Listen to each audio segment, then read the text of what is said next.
President Trump says the U.S. will expand its strikes on cartels and drug traffickers onto land. And we'll be starting to stop them by land also.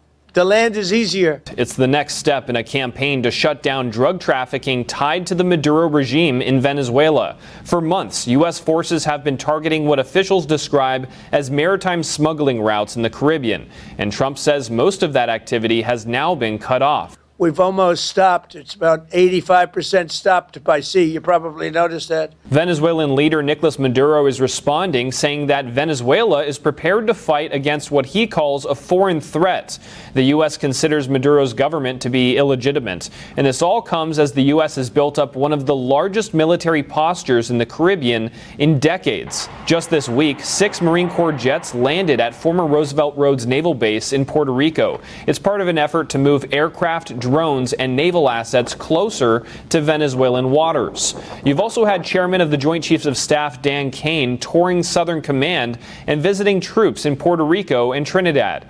And the USS Gerald R. Ford, the U.S.'s largest and most advanced aircraft carrier, was recently repositioned from the Mediterranean into the Caribbean. And even U.S. allies in the region are getting involved. The Dominican Republic just agreed to let U.S. forces refuel and move equipment through restricted military zones. All of this under what the administration calls Operation Southern Spear, a mission that has already included strikes on suspected drug trafficking boats and, according to officials, at least 83 deaths since September.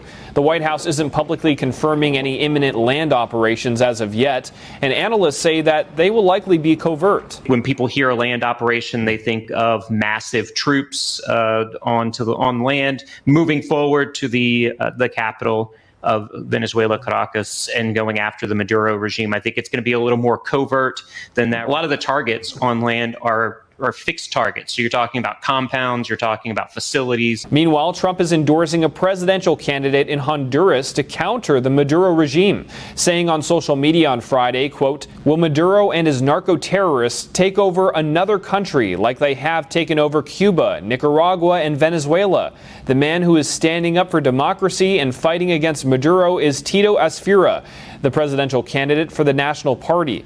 Asfira is a conservative and former mayor of Tegucigalpa, Honduras. Trump says that he can work with Asfira to fight the, quote, narco-communists and bring needed aid to the people of Honduras."